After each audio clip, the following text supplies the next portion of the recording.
여러분, 우리가 9월 달에, 사실 지금도 9월이지만 하반기 텀을 시작하고 온라인 목장 모임을 이제 시작했습니다.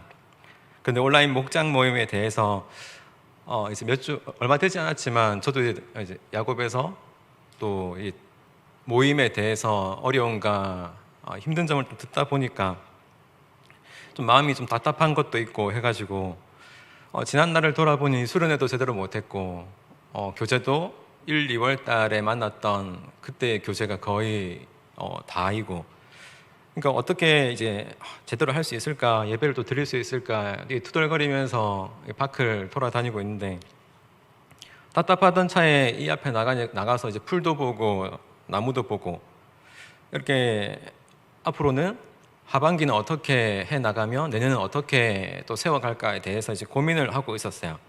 근데 이렇게 막 속상해하면서 고민하며 이제 걷는 시간 속에서 깨닫게 되는 것이 있었습니다.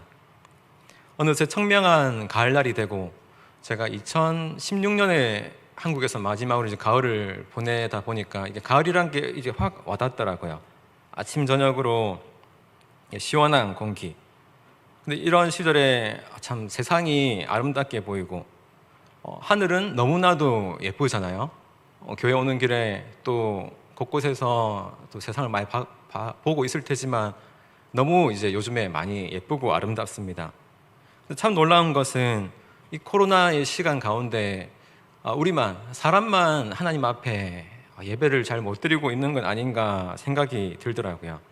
사람 빼고 모든 자연 만물이 하나님을 이렇게 힘껏 자기 자신의 존재의 이유를 드러내며 향기와 색깔을 드러내고 있는데, 이렇게 열정적으로 예배하고 있는데 온 세상이 이렇게 하나님을 예배하고 있는데 우리는 참 예배 드리는 게 참 쉽지 않구나라는 생각이 들었습니다.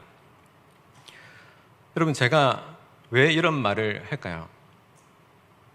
제가 이제 가을을 느끼는 이제 감정적인 사람이라고 이야기하고 싶었습니다. 여러분, 근데 넘어가서 이제 지난주에 저희가 성령을 받은 제자들의 삶을 나눴었잖아요.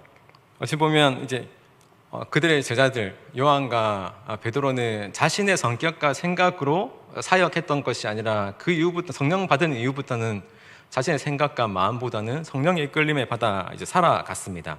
어찌 보면 이게 성령 충만의 삶인 거죠. 근데 성령 충만의 시작이 처음에는 들음부터 시작했죠. 방언을 들었습니다. 방언을 들었지만 들은 그 사람들은 방언이 이미 아니었던 그것이었고, 그 방언을 들은 그들은 그리스도의 마음을 담은 입술로 그들의 사랑을 증거하기 시작했죠.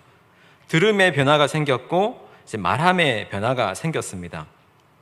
2장과 3장의 이제 말씀으로 이제 계속 이어져 가다 보면 들음의 변화, 이제 말함의 변화, 오늘은 시선의 변화에 대해서 이야기를 해보고 싶어요.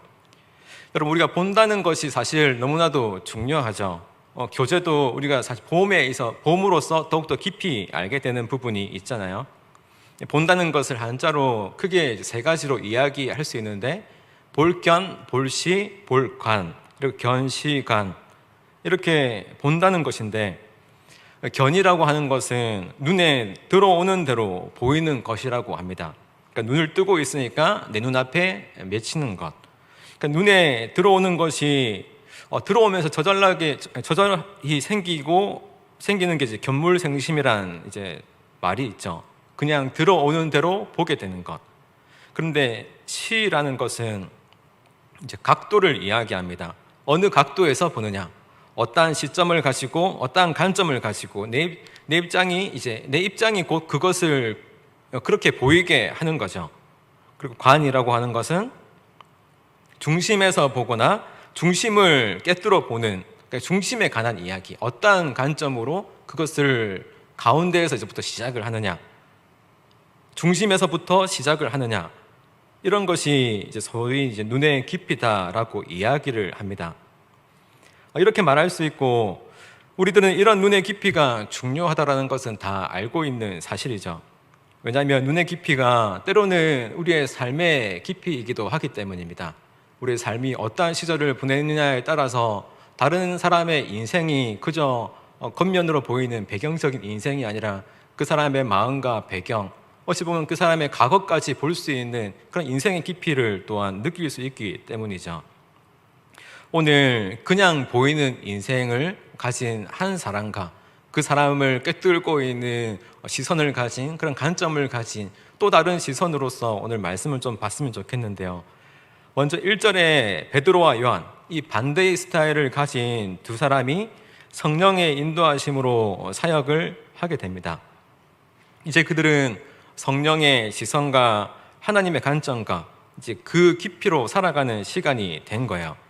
그래서 그들은 그들의 삶은 평이했지만, 그들의 삶은 이전과 똑같이 평이한 삶을 살아갔지만 그들의 시선은 이전과는 다른 시선을 가지고 있었던 거죠. 지금 시간이 9시인데 지금 오후 3시, 우리나라 시간으로 이제 오후 3시고 히브리 민족의 시간 개념으로는 이제 9시. 지금 이때쯤인 것 같아요. 이제 기도를 하기 위해서 예루살렘 성전으로 올라갑니다. 당시 경건한 유대인들은 하루 중 3번의 기도 시간이 있었는데 이제 그 시간에 이제 기도를 하러 가는 거죠. 예루살렘의 성전으로 올라가는 그 시간에 그 길가에는 기도하러 올라가는 사람들에게 뭔가 금전적인 도움을 얻고자 하는, 그렇게 구걸하는 사람들이 있었습니다. 그런데 어떠한 그 사람에 대해서 설명하기를 2절에 태어나면서부터 걷지 못하는 사람이 있다라고 하죠. 날 때부터 장애를 가진 사람으로서 설명을 하고 있는데요. 여러분, 유대인들에게 있어서 구제라는 말은 상당히 종교적인 항목이에요. 우리의 마음속에 도덕적인 신념이나 아니면 도덕적인 양심에서 우러러 나오는 그러한 행동이 아니라, 구제라는 것은 율법적인 어떤 항목으로 레위기 25장이죠. 정해져 있는 부분이었습니다. 그렇게 해서 그들의 어떠한 마음에 어떤 짐이 주어지는 거죠. 그러한 짐으로 유대인들은 구제에 대한 덕목을 바라봤던 거예요. 그러니까 구제에 대한 부분도 충분히 이용할 수 있는 대상이 되는 거죠. 어떤 이에게는 자신의 연약함을 드러내면서 내가 충분히 구제의 대상이다라고 이야기하며 그들의 양심을 찔렀던 겁니다. 지금 이제 이 구제를 원하는 이 거리는 어찌 보면 충분히 성전에 기도하러 갈 수 있는 여유를 가진 사람들에게 그러한 양심의 찔림을 줄 수 있는 위치에 있었던 거죠. 이 사람이 지금 어디에 앉아 있었느냐라고 하면, 장소에 대한 것은 2절 하반절에 미문이라고 성전문에 앉아 있었더라라고 이야기합니다. 미문이라는 것은 이제 아름다운 문이죠. 영어로 이제 뷰티풀 게이트라고 이야기하고, 유대 역사가 요세푸스의 기록에 의하면 고린도시에서 가져온 아름다운 청동과 이제 금과 은으로 그 문을 치장했다라고 이야기를 해요. 성전에 이제 많은 문들이 있었는데 그 중에서 가장 큰 문, 혹시 그 예루살렘 성전 사진을 한 번씩 본 분들은 아시겠지만, 성전의 그 위에 황금 돔이 있잖아요. 약 20kg 정도 되는 금으로 그 돔을 만들고, 나머지 금으로 이제 지금은 닫혀 있는 문, 지금은 골든 게이트라고 불려지는 그 문을 금으로 이제 쌌습니다. 지금 왜 닫혀 있냐면, 유대 전승에 의하면, 이제 이슬람 전승에 의하면 다시 오실 메시아는 그 문으로 들어온다라고 이야기해서 이제 그 문을 닫아놨거든요. 그래서 꽤 많은 스가랴나 꽤 많은 선지자들은 그 문 바로 앞에 장사되었었어요. 그래서 지금도 그 앞에는 우리 잘 보이지는 않지만 사진을 보면 전부 다 빼곡히 묘지로 가득 차 있습니다. 왜냐하면 메시아가 오면 거기서부터 마른 뼈가 살아남으로써 부활하기 시작한다라고 해서 거기는 이제 묘지밖에 없죠. 그 앞에 갈람산이 있고, 그러니까 갈람산에서 바로 내려오면 얼마 되지 않아 그 미문이라는 곳이 있고, 미문에서 이제 여인들이 머물 수 있는 뜰을 지나고 또 남자들이 머물 수 있는 뜰을 지나서 성전으로 들어가게 되는 내용입니다. 여러분, 근데 그 시절에 이 미문을 통과할 수 있는 사람이 있었고, 이 미문을 통과 못하는 사람이 있었어요. 통과할 수 있는 사람은 우리가 잘 알듯이 종교인들, 그리고 남자들, 사람들이었고, 여인들, 이방인들, 부정한 사람들, 특별히 장애를 가진 사람은 이 미문 앞에, 미문을 통과해 성전으로 돌아가지 못하고 미문 앞에 멈춰 섰어야만 했습니다. 그러면 이제 그건 왜냐하면 하나님께서 이러한 존재들은 이제 허락하지 않는다라고 그들은 생각했거든요. 여인들, 그리고 이방인들, 부정한 사람들은 성전에 들어갈 수 없다라고 생각했습니다. 그래서 사실 어찌 보면 미문인데, 그 미문은 그들에게 있어서는, 누구에게 있어서는 삶의 한계점이었던 거죠. 우리가 갈 수 있는 그 한계점, 통과할 수 없는 존재의 선이었습니다. 여러분, 이 장면은 어찌 보면 우리가 잘 알고 있는 베데스다 연못의 38년 된 병자의 모습을 떠오르게 합니다. 베데스다라는 말이 자비의 집이잖아요. 근데 그 자비의 집에는 자비가 없었고 경쟁과 시기와 질투만 있었죠. 누구도 나를 먼저 넣어주지 않는다라고 이야기하며 불만을 터뜨리던 그 장소였잖아요. 지금 우리가 말하고 있는 이 미문은 도저히 아름다운 문으로 보이지 않는 곳입니다. 2절 초반에 나면서부터 이제 라고 이야기를 하며 이 거린의 상태를 이야기하는데, 여러분, 누가의 시선에, 사도행전 누가가 지었다라고 생각되잖아요. 누가의 시선에는 이제 그렇게 보였던 것 같아요. 태어났을 때부터 보여진 거, 일어서지 못한 것으로 보여지는데, 그러니까 인생 자체가 그렇게 시작된 거죠. 인생 자체가 어느 정도 한계선을 지닌 그런 존재로 시작이 되었습니다. 우리가 그렇게 심하지 않는 부상을 입어도 불편하고, 때로는 운동을 못하고 이런 것들이 너무나도 불편함을 느끼잖아요. 근데 걸을 수 없는 장애를 가지고 태어나고, 그래서 성소 안에도 들어갈 수 없게 된, 하나님으로부터 저주받은 것은 아닌가 느껴지는 그런 인생을 사는 사람이었던 거죠. 이 사람에 대한 자세한 설명은 4장에도 나오는데, 4장 22절에 보면 이미 40을 넘었다라고 이야기를 합니다. 여러분, 그렇다면 얼마나 여기에 있었을까요? 10살 때 왔으면 거의 30을 넘게 그렇게 앉아 있었던 거죠.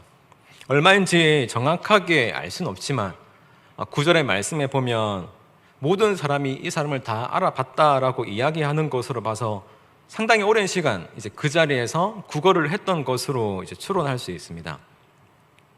여러분, 모두가 날 알아본다라는 것은 거린으로서 이미 그 인생이 낙인 찍힌 것으로 여길 수 있죠. 그렇게 생각됩니다. 늘 그 자리에 앉아 있는 사람, 벗어날 수 없는 인생을 살게 되는, 어찌 보면 저주받은 인생을 살게 되는 존재. 하지만 그 저주받은 그 인생이 그에게 있어서는 유일한 삶의 수단이었어요. 여러분, 그는 장애를 가짐으로 인해서, 그 장애로 인해서 삶을 살 수 있었던 거죠. 그리고 그것을 구걸할 수 있었던 그 조건이 있었는데, 유대 사회는 아무나 구걸을 할 수 있는 게 아니고 그의 삶 가운데 이제 장애가 있는 사람만 구걸을 할 수 있었거든요. 유대 사회 자체가. 그런데 물론 성경에 나오는 바디메오나 이렇게 구걸했다라고 인용하고 있는 그 모든 사람들은 이제 장애가 있는 거였어요. 장애가 있음으로써 어찌 보면 저주받은 인생으로 태어났지만 그 저주로 살게 되는, 너무나도 이제 우울함의 순환인 거죠. 어찌됐건 지금 이러한 우울하고 좌절감에 빠져있는 이 구걸하는 사람이 베드로와 요한을 만나게 됩니다. 우리 3절과 4절을 보면, 우리 3절과 4절 한번 다시 한번 읽어볼까요? 시작.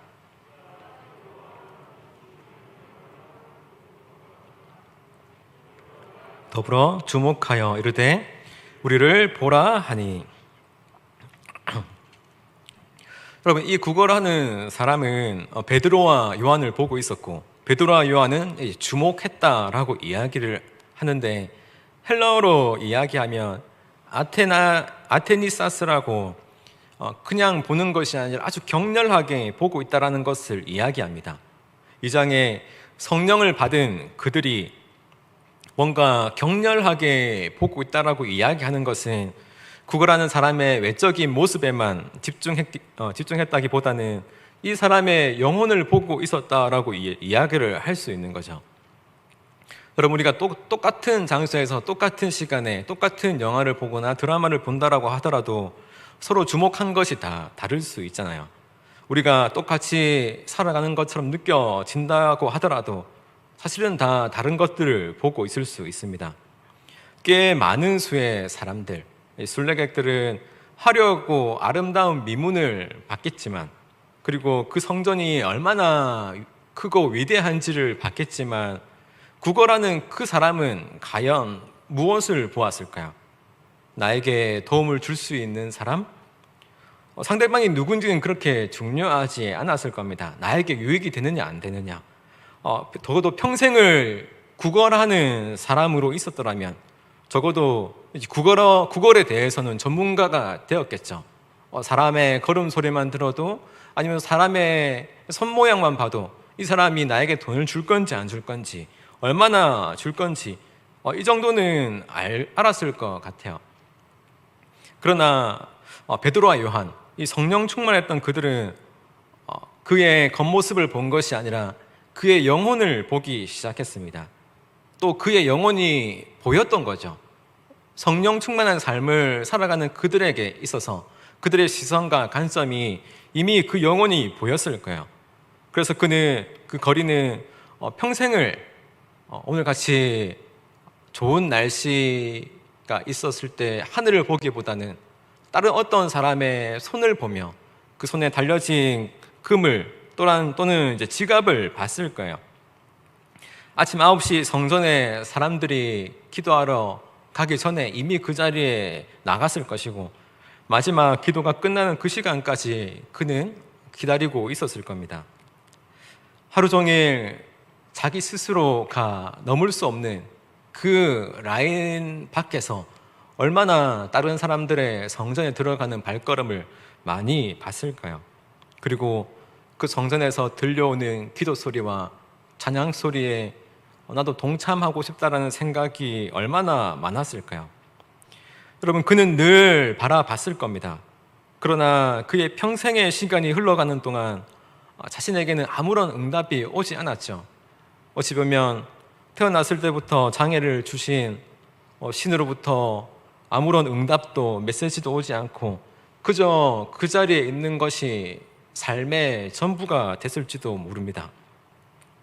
여러분, 국어를 해나가는 그 처음에야 내가 어떻게 부끄럽게, 어떻게 이런 수치심으로 이 자리에 설 수 있을까 생각했을지는 몰라도 어느덧 20년이고 30년이고 지나면 이거는 삶의 일부가 된 거죠. 누가 오는지 상관도 없고, 잠이 오면 잘다가, 졸음이 오면 졸다가, 또 누군가 발걸음이 들리면 사람에 대한 눈도 마주치지 않고 그저 그의 발이나 신발만 보며 머리를 쪼아렸을지도 모릅니다. 그렇게 살아가는 거죠. 그런데 어느덧 오늘 사도행전 3장에서 지나가던 두 사람이, 물론 다른 사람들은 돈을 주기도 했고 안 주기도 했겠죠. 하지만 우리가 줬다라고 한들, 제가 앞에서 이야기했었던 것처럼 율법적인 관점에 의해서 준 거지, 여전히 그들은 부정하고 더러운 사람인 것은 이제 틀림없는 시선이었죠. 그러니까 더러운 장애인과 접촉을 안 하려고 했던 그들은 동전을 던져 주었겠죠. 그런데 이 베드로와 요한, 이 두 사람은 이 사람을 주목해서 보더니 우리를 보라라고 이야기를 합니다. 우리를 보라. 지금까지 자신에게 동전을 던져준 사람은 있어도 우리를 보라 한 사람은 없었잖아요. 그래서 이 사람이 지금 무슨 기대를 했는지는 몰라도 5절에 보면 무엇을 얻을까 하여 라고 이야기를 하고 있는데, 뭔가 대단한 걸 주려나 보다 이러한 생각을 당연하게 하게 되겠죠. 그런데 그런 것이 아니라 베드로가 우리가 아는 너무나도 놀라운 선언을 하게 됩니다. 우리 6절 말씀 한번 다시 읽어볼까요? 시작. 베드로가 이르되 은과 금은 내게 없거니와 내게 있는 이것을 네게 주노니 나사렛 예수 그리스도의 이름으로 일어나 걸으라 하고. 여러분, 지금 이 놀라운 선언, 이 누가가 의사였잖아요.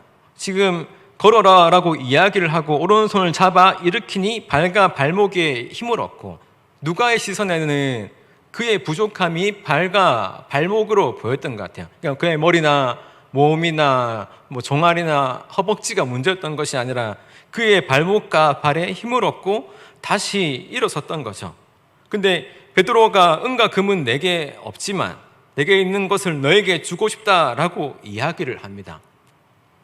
우리가 이 부분을 조금 다시 생각해 봤으면 좋겠는데, 우리는 우리가 가지고 있는 것을 줄 수 있죠. 우리가 가지지 못한 것을 줄 수는 없습니다. 사람은 다 자기가 가지고 있는 것을 주는 것은 너무나도 당연한 거죠. 지금 우리나라 2020년에 우리나라뿐만 아니라 전 세계적으로 너무나도 이제 힘든 일을 많이 겪고 있는데, 지난 9월 중반에 인천에서 있었던 어느 사건이 참 저에게 있어서 참 마음이 무겁게 다가오는 사건이 있었는데, 인천에서 9살, 8살짜리 어린 형제들이 사건 전날에도 돌아오지 않는 이제 엄마 없이 라면을 끓여 먹다가 중화상을 입고 생사를 오가는 중이죠. 어제 형은 좀 의식이 돌아올 것 같다라는 이제 기사를 봤는데, 그럼 그 배경을 자세히는 제가 다 모르지만 어떻게 보면 사랑하는 법을 배우지 못한 어머니에게서 태어난 것일 수도 있고, 그 어두운 배경이죠. 부모의 이혼, 너무나도 큰 어두움이죠. 엄마의 무관심과 학대가 또 사실이라면 그것도 또한 어두움이죠. 그 형제들이 어떻게 목숨을 건진다고 하더라도 평생 이제 온몸 가득한 그 중화상을 안고 간직한 채 살아가야 되는 이런 생각이 듭니다. 여러분, 근데 그런 상황 속에서 나는 또한 우리는 무엇을 해줄 수 있을까요? 제 3자 입장에서 그래도 희망을 가져보라고, 제가 여기 있는 누군가에게 절망하고 있는 누군가에게 그래도 뭔가 좀 해보라고, 희망을 놓지 않고 주님을 잘 붙잡으라 이렇게 이야기를 할 수 있다고 생각을 드지만, 그것이 정말로 누군가에게 빛이 될 수 있을까요? 여러분, 이 사건에 형제는 물론 엄마 말을 안 들었을 수도 있겠지만 그래도 이제 완전히 꽤 어린 아이들이잖아요. 그러니까 그나마 남아있을지도 모르는 엄마에 대한 애정과 신뢰를 이 사건으로 완전히 놓아버릴 가능성이 높은 거죠. 또한 상처와 분노로 인생을 살아갈 확률이 높은데, 누가 이들에게 진짜 위로와 충고를 해줄 수 있을까요? 제가 해줄 수 있을까요? 그건 완전히 불가능합니다. 어떻게 제가 뭔가를 줄 수 있겠습니까? 내가 가지고 있는 것이 그런 것이 아닌데요. 칠흑 같은 어두운 속에 있는 아이들에게 어느 정도 돈이 힘이 될 수 있을까요? 물론 될 수 있겠지만 지금보다 조금 더 나은 환경이 어느 정도는 도움이 될 수 있겠죠. 그러나 그 아이들의 마음속에 진정한 빛이 되기는 어렵다라고 생각이 됩니다. 마음과 몸에 가득한 상처를 어떻게 회복할 수 있을까 고민하다가 이런 생각이 들었어요. 우리 많은 분들이 알겠지만 이지선 자매라고, 그 사람은 혹시 그 형제들에게 빛이 되어 줄 수 있지 않을까? 이지선 자매 여러분 다 아시겠지만 2000년 7월 달에 이제 7중 교통사고로 정신을 잃었을 때 차가 불타며 온몸에 3도 중화상을 이제 몸에 55% 이상 입으신 분이잖아요. 그 얼굴과 손이 완전히 다 녹았는데 수십 차례에 걸쳐서 죽음을 오가는 그 고비를 넘긴 그분은 정말로 하나님의 아름다운 빛을 지녔다라고 생각이 듭니다. 결국 나중에 이제 미국으로 건너가서 사회복지학 박사를 하시고 지금 한동대에 계시는 걸로 알고 있는데, 여러분 저는 근데 이 이지선 자매의 성공한 스토리가 그 형제들에게 빛이 되어 줄 수 있을 거라고는 생각하지 않습니다. 아무나 이제 그렇게 할 수 있다라고 물론 또 생각하지도 않아요. 그렇지만 이 자매로 하여금 어두움을 이기게 만들었던, 때로는 이분이 그런 간증도 있었잖아요. 자기를 좀 죽여달라고, 너무 힘들어서 죽여달라고 이야기를 한 적도 있는데, 하지만 이 자매로 하여금 그 어두움을 이기게 만들었던 그 빛에 관한 이야기, 그 빛에 관한 이야기가 이 가련한 두 형제에게도 또 빛이 되어 줄 수 있지 않을까라는 생각을 할 수밖에 없는 거죠. 여러분, 아마도 많은 사람들은 이 구걸하는 사람을 도왔을 겁니다. 동전을 던져준 사람도 있었고, 2절에 보면 매일 아침 미문에 갖다 놓고 다시 데려다 오는 그런 사람도 있었고, 하지만 딱 거기까지였던 거죠. 그의 인생을 근본적으로 치유할 수 있었던 것은 아니었어요. 여러분, 베드로와 요한은 그들이 가지고 있지 않은 것을 줬지만, 그 가지고 있지 않은 것이 그에게 있어서 가장 최고의 것이었다는 것을 오늘 이야기해 주고 있습니다. 그것은, 그들이 가지고 있었던 것은 바로 예수 그리스도의 이름이죠. 생명의 주 예수 그리스도의 이름이었던 것입니다. 자신들이 따랐던 그 스승, 그리고 그의 죽음 가운데 도망쳤지만 그 도망자라는 두려움과 어둠을 물리치게 하신, 다시금 빛을 보여주게 하신 그 이름이 그들에게 있었고, 그리고 그 이름이 빛이 되었다라고 이야기할 수밖에 없는 거예요. 여러분, 고린도후서 6장 10절에 우리가 너무나도 좋아하는 구절이 있는데, 근심하는 자 같으나 항상 기뻐하고, 가난한 자 같으나 많은 사람을 부요하게 하고, 아무것도 없는 자 같으나 모든 것을 가진 자로다. 여러분, 예수 그리스도가 그들의 이제 모든 것이었고, 그들은 그것을 가지고 걸어갔던 거예요. 여러분, 도리어 오늘 본문 속에 이 미문 앞에 앉아있던 이 평생을 환자로서 때로는 장애를 짊어지고 살아가던 이가 내가 보던 어떠한 한 배경이 아니라 곧 나 자신이라고 생각됩니다. 우리 자신이라고 여겨집니다. 화려한 미문 속에 있지만 전혀 아름답지 못한, 너무나 비참한 인생을 사는, 내면의 슬픔과 절망과 고통을 넘어서지 못하는 그럴 때가 있잖아요.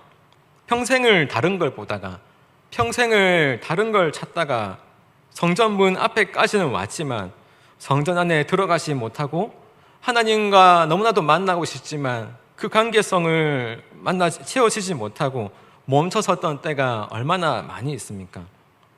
오랫동안 우리가 신앙 공동체 속에 있었지만 어딘가 나는 내가 끄어져 있던 어느 선에 주류가 아니고 메인이 아니고, 내가 갈 수 있는 선은 이 정도일 것이라고 그어진 인생과 그을 수밖에 없던 어느 인생, 그 접전 가운데 놓여진 듯한 그런 마음이 있었던 거예요. 여러분, 지금 이 사람의 나이가 40살이 넘었다라고 이야기하는데, 1세기 당시에 로마의 평균 수명이, 남자의 평균 수명이 40세가 채 되지 않았다라고 이야기합니다. 여러분, 인생의 끝자락에서 어떠한 변화를 우리가 기대할 수 있을까요? 어떠한 소망을 가질 수 있겠습니까? 지난 40년간 나는 단 한 번도 걸어본 적이 없고 이 자리를 떠나본 적이 없었던 거예요. 환경이 변화되지 못하기에 나 자신도 여전히 변화되지 못할 것이라는 확신 속에서 살아가고 있는 거죠. 우리의 모습이 이런 것은 아닌가 생각이 듭니다. 또 하나 더 이야기하자면, 여러분, 이 세상이 화려하면 화려할수록 우리의 영혼은 이 세상과 다른 나의 현실을 보게 되어 있어요. 세상이 빛나면 빛날수록 우리의 마음속에 빛이 없음을 깨닫게 됩니다. 우리의 영혼의 비폐함과 누추해짐을 이제 막을 길이 없게 되는 거죠. 여러분, 사람이 물질을 추구하면 추구할수록 내 수중에는 물질이 없음을 깨달을 때 우리는 얼마나 세속적이게 되고 얼마나 좌절을 겪게 됩니까? 세상은 높은 빌딩을 세워갈 때 우리는 뭐 하나 세워간 스펙이나 환경이나 경력이 없을 때 우리의 마음은 더욱더 우울해지고 불안해지고 가는 거죠. 끊임없는 정서적 그리고 관계적인 어려움 속에 살아가지 않습니까? 여러분, 날마다 어찌 보면 이 거리는 생존을 위해서 싸워야 하는, 가치 있는 것을 위해서 싸우는 것이 아니라 생존을 위해서, 살아가기 위해서 매일같이 싸워야 나가는 하는, 어찌 보면 어렸을 때부터 행복이 뭔지 깨닫기보다는 경쟁과 생존을 위해서 살아갔던 것이죠. 여러분, 세상은 이렇게 참 하늘은 아름답고 꽃들이 피나요? 어쨌든 아름답잖아요. 그런데 그 아름다운 속에 우리가 세상과 함께 예배드리지 못하고 때로는 주저앉아 있는 게 아닌가 생각이 듭니다. 그리고 이 거린처럼 날마다 성실하게 그 자리에 나가서 날마다 성실하게 우리의 삶의 그 자리를 지키지 않으면, 버텨내지 않으면 살지 못하는 그런 인생을 살고 있는 건 아닌가. 여러분, 어느 정도의 돈이 이 거린에게 기쁨이 되겠지만, 어느 정도 만족이 되겠지만, 주저앉아 일어서지 못하고 있는 거린에게 돈과 금과 은은 어느 정도 궁극적인 방법은 될 수는 없습니다.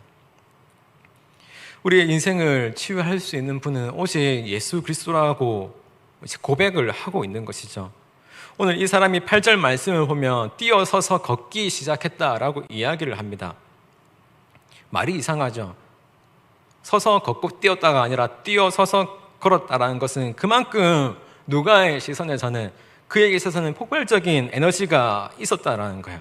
갑자기 주어진 그 힘에 완전하게 일어서서 걷기 시작했던 거죠. 그리고 하반절에 걷기도 하며 뛰기도 하며 하나님을 찬미했다라고 이야기를 하는데, 여러분, 이 사람이 지금 사용할 수 없었던 발과 발목에 힘이 들어가서 맨 처음에 한 것이 무엇이냐면 하나님을 찬양하는 것이었습니다. 그리고 그들과 함께 늘 자기를 지나치던 그 사람들과 함께 그 성전 안에 들어갔던 거죠. 자신의 한계선이었던 어떤 그 미분의 그 자리에서 벗어나서 자신의 한계선을 넘어 하나님을 찬양하던 그 자리로 들어가게 되었어요. 그럼 모든 백성들이 이 모습을 보면서 놀랬다라고 이야기하는데, 왜 모든 백성들이 이 모습을 보면서 놀랬습니까? 왜냐하면 모든 백성들의 눈에는 이 거리는 그저 배경이었던 거예요. 자신의 시선에 보여지는 그냥 미문에 서 있던 그런 배경이었을 뿐입니다. 그럼 우리 성경에 웬만해서는 이름을 다 얘기해주고 진짜 아닌 것 같은 사람은 아비의 이름을 이야기하잖아요. 근데 그런 가문의 이름도 이야기를 하지 않죠. 그냥 성전에서 구걸하던 사람, 그가 온 인생을 그저 어느 성전 한 구덩이에 앉아있는 배경으로 살았던 그가 배경이 아니라 중심으로 태워져 갔던 거죠. 여러분, 오늘 본문에 하나님을 찬송하니라고 이야기를 하고 있는데, 우리가 이 부분을 다시 한번 우리의 현실에 맞춰서 생각해 봤으면 좋겠습니다. 이것이 정말로 찬미할 만한 일이었을까? 제가 맨 처음 시작할 때 장애를 가진 사람만 이것을 직업으로 삼을 수 있다라고 했었잖아요. 여러분, 이 사람은 벌써 40 넘어서 자신의 인생의 마지막 자리, 어찌 보면 나이가 많이 들고 삶의 변화가 그렇게 필요 없는 존재일지도 모릅니다. 삶의 의욕을 어차피 어느 정도 자기의 직업이잖아요. 직업이 있고 직장이 있고 자신의 삶을 그대로 유지해도 될 만한 그런 삶의 마지막쯤을 살고 있는데, 그가 지금 일어서게 된다면, 장애가 치유되게 된다면 그는 일자리를 잃게 되는 거예요. 앞으로 나의 인생을 어떻게 살아가야 할지, 일자리를 잃게 되는 그 순간에 여러분, 우리는 그저 나았다는 그것이 모든 일의 마무리라고 생각할지는 모르겠지만, 우리는 끊임없이 삶의 부분에 붙어 있잖아요. 자신의 직장을 잃었던 그 순간에 어떻게 그는 찬송할 수 있었을까요? 어떻게 그 인생을 찬미할 수 있었을까? 여러분, 이거 비슷한 본문이 마가복음 5장에 예수님께서 갈릴리 마을에 들어가기 전에 어떠한 마을에서 군대 귀신에 들린 자를 치유하시잖아요. 근데 그 치유할 때 그 귀신이 내가 여기서 나가서 돼지떼에 들어가도 되겠느냐 하니까 예수님이 그러라고 했고, 그 돼지떼들이 물속에 다 2,000마리가 다 들어갔잖아요. 그 지금의 돈으로 얼마나 되는지 환산할 수 없지만 그 정도의 경제적인 손괴가 있으니까 그 마을 사람들은 예수님 보고 떠나라고 했어요. 영혼의 가치보다, 구원의 가치보다 그런 것들이 우리가 지금 살아가고 있는 지금에만 현실적인 문제에 부딪히는 것이 아니라 그때에도 이제 있었던 거죠. 여러분, 만약에 이런 거린이 이미 자신의 인생 전부 다를 소망 없이 살았는데 이제야 무슨 소망이 필요하겠느냐고, 우울한 인생을 그저 살아도 되는가, 내 사는 방법을, 내 삶의 자리를 놓게 하지 말라라고 이렇게 이야기할 수 있었겠죠. 하지만 베드로와 요한이 이런 마음으로 이런 예수 그리스도의 이름을 선물했을 때 그는 이런 마음이 있었다면 충분히 달갑지 않게 느껴졌을 것입니다.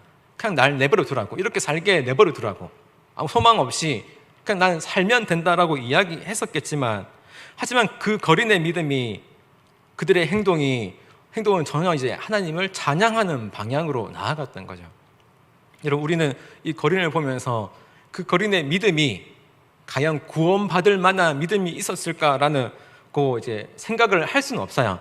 왜냐하면 아무런 이유도 이제 근거도 찾을 수 없죠.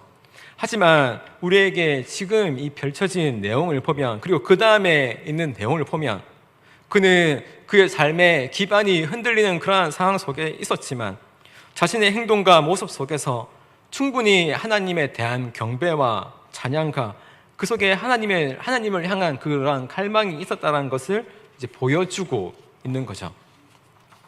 여러분, 여기 보면 이 사람이 벌떡 일어나라고 이야기를 하는데 그 발이 치유된 이후에 왜 내 인생을 찾아와서 나를 치유했느냐, 왜 내 인생에 개입해서 나를 이렇게 힘들게 하느냐 이야기하지 않고 도리어 하나님을 찬양하며 성전으로 뛰어갔습니다.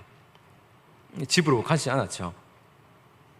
여러분, 하나님 앞으로 이제 달려갔다라는 거예요. 우리 이미 살펴본 말씀이지만 그가 달려갔던 그 시간에 다시금 4절의 배경으로 우리의 시점을 한번 돌려봤으면 좋겠는데요. 4절에 베드로와 요한은 그 사람에게서 지금 무엇을 보고 무엇을 주목했을까요? 여러분, 우리는 지금 이 말씀 속에 주도적인 인물 딱 3명이 보이겠지만, 그럼 우리가 조금 더 시선을 넓히면 그 미문에 얼마나 많은 거린들이 있었겠습니까? 얼마나 많은 사람들이 있었겠어요? 그때 당시에는 이렇게 큰 광장 같은 곳에서 사람들이 지금 많이 모였잖아요. 우리가 알고 있는 예수님께서 십자가에 달리시던 그 골고다 언덕도 저 외곽에 있는 것이 아니라 예루살렘 그 한복판에 있습니다. 그 한복판에서 가장 잘 보이는 그곳에서 수많은 사람들이 토론하고 의견을 나누고 서로 이제 많은 시장도 열리고 이렇게 있지 않았겠어요? 어찌 보면 성경에 나와 있지 않지만 수십 명이었는지도 모르죠. 근데 그날 그 사람이 이제 치유받았던 겁니다. 여러분, 베드로와 요한은 그에게서 무엇을 봤을까요?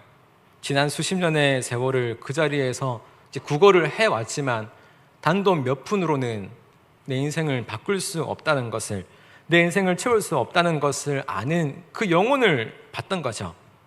어찌 보면 재정적인 필요 그 너머에 하나님이 나를 포기하지 않았다라는 그 고백, 하나님이 나를 여전히 사랑하신다는 그 사실, 하나님이 참 많이 나를 사랑한다는 그것을 확인받고 싶어하는 그만큼, 내 영혼의 가치를 알아봐주는 그만큼 그는 그 존재를 갈망하고 기다렸던 것일지도 모릅니다. 여러분, 여호와는 나의 목자신, 내게 부족함이 없다라는 그러한 고백, 베드로와 요한이 그 자리에서 이제 그것을 봤던 것처럼 주님도 우리 안에 있는 그것을 보고 계실 줄로 믿습니다.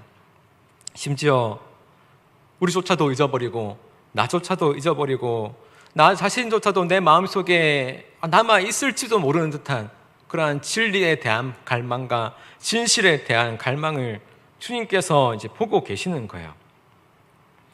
여러분, 세상은 어떠한 기준으로 오늘 이 거린의 사해처럼 우리를 어느 한 선을 저어두고 나는 도전할 수도 없는 어느 정도 내 한계선이 정해져 버린 그런 배경과 같은 인생이라고, 그런 존재이고 도구일 뿐이라고 우리를 볼지도 모릅니다. 우리의 인생 스토리가, 우리의 삶이 내가 가지고 있는 스펙으로, 환경으로는 이것이 한계다라고 느껴지는 그 순간에 예수님께서는 우리에게 찾아오시는 거죠. 그 이름으로 우리에게 들어오시는 거예요. 그리고 그것이 끝이 아니라고, 그곳에서 하나님을 찬양하는 그 변화가 그분을 찾는 그만큼 발견하게 될 것이다 라고 이제 이야기해 주고 있습니다. 여러분, 이 사람이 5절에서 무엇을 얻을까 하여 무엇을 받는다 이렇게 이야기하는데, 여러분 3절에도 이제 구걸하거늘이라고 이야기하는데 무엇을 얻을까랑 구걸하거늘이랑 똑같은 이제 단어예요. 무엇을 얻을까와 그가 바랬던 것이 곧 원했던 것이고, 그가 바랬던 것은 처음에는 금이었지만, 처음에는 은이었지만 그가 받은 것은 결국 예수 그리스도인 거죠.